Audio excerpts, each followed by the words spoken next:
Hello and welcome to today's video. Today we're going to answer another commonly asked question, that is, why are my teeth yellow? A warm, friendly smile is a big asset, and to have a beautiful set of teeth to complement a warm, friendly smile is a bigger asset. However, many people are uncomfortable breaking out into a big toothy grin because they're quite conscious or embarrassed about their stained teeth or discolored teeth. So, today we're going to look at what can be done about it in a safe and effective manner. So, what makes your teeth white? Now, if you look at a tooth, it's made of three layers. The top layer is known as the enamel, the second layer is known as the dentin, and the third layer is the pulp. Now, the top layer, the enamel, is the one that is white in color and it imparts whiteness to your teeth. The second layer is dentin. Now, this is slightly yellowish in color.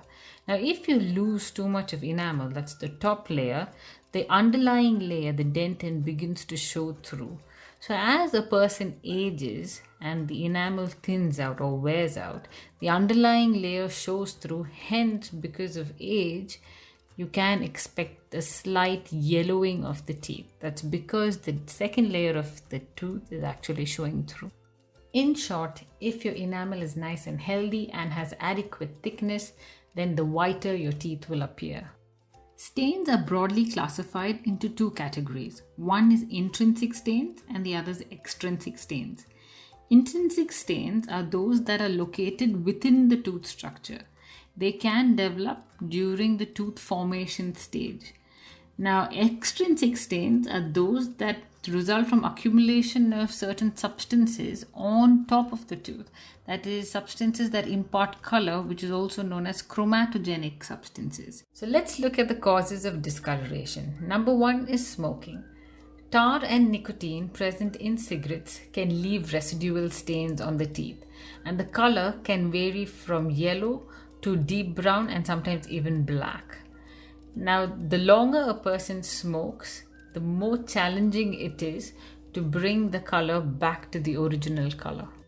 The next common cause is diet. Now, if you drink too much of tea, coffee, or red wine, these can stain your teeth over a period of time.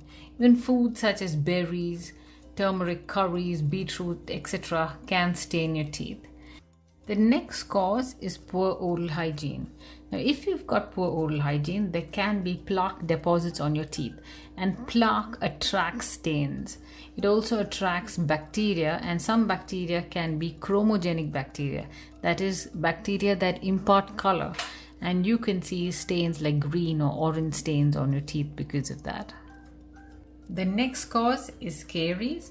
Now, if you've got cavities or decay in a tooth, then the tooth can appear discolored. And if you've got multiple caries in different areas, you can see a generalized discoloration of those teeth. Old fillings, especially silver fillings or amalgam fillings, can stain teeth over a period of time. Usually we see a slight gray discoloration of the tooth. Another cause is post-root canal treatment. Sometimes after root canal treatment, the tooth can slightly discolor. This could be because of the chemical agents used to clean the root canal, or it also could be because some of the pulp material or pulp remnants are just breaking down. The next cause of discoloration could be trauma. So say if you've experienced some kind of blow to a tooth, over a period of time it may start to discolor. Now this could be because the pulp inside or the nerve is slowly dying. So as we've already discussed before, aging can also contribute to yellowing of teeth. This is because the top layer, that is the enamel, slowly tends to wear out over a period of time. Certain medications can also stain teeth. The most common medication is tetracycline. So say if a mother has used tetracycline while she was pregnant, then there is a chance that the baby could end up with stained teeth. The market is filled with whitening products. There are so many advertisements promising a white, dazzling smile. You've got whitening strips, you've got gels, different types of toothpaste, loads of home remedies. Coconut oil and baking soda seems to be the common one, but I really wouldn't recommend any of these because some of these products are quite abrasive on your teeth and can do more damage than good. If you want to have your teeth whitened, it's best to go to a dentist to get it done. Now, whitening might not be suitable for everybody, so make sure you see your dentist for a thorough examination before going in for any sort of whitening treatment. Now, if you've got issues such as cracked teeth or caries or loads of plaque and calculus, that needs to be sorted out first before you actually go in for a whitening treatment. There are different types of whitening treatments that are available. One is an in-office laser whitening treatment. Here, a special bleaching agent is applied to your teeth and then subjected to a special light. So during this treatment, your dentist will protect your gums and oral tissues using a special gel. You'll also be given protective glasses to wear. This is to protect your eyes. The other type of treatment is one where you get a whitening kit to use at home.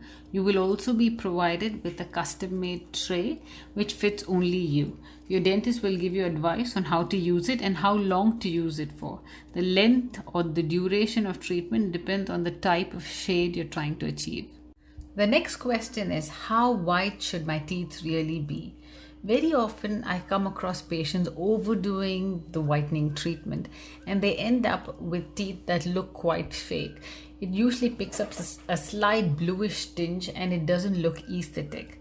So try to aim for a shade that matches the whites of your eye. Whitening, when it's carried out under the guidance of a dental professional, is quite safe. But let's look at some of the risks or disadvantages of whitening. Now, it can irritate the gums. It can also lead to tooth sensitivity. Sometimes if you're using high concentration of carbamide peroxide or hydrogen peroxide, that's the bleaching agent, it can even burn the gums. So make sure you see a dental professional to get the right concentration. It can damage the enamel. And unfortunately, it does not whiten prostheses such as crowns, veneers or dentures. Another common question that is asked is, how long will the whitening treatment last? Now, if you maintain good oral hygiene, stay away from stain culprits, then your treatment should last anywhere between 3 to 4 years. So let's look at how to maintain your whites and how to prevent further staining.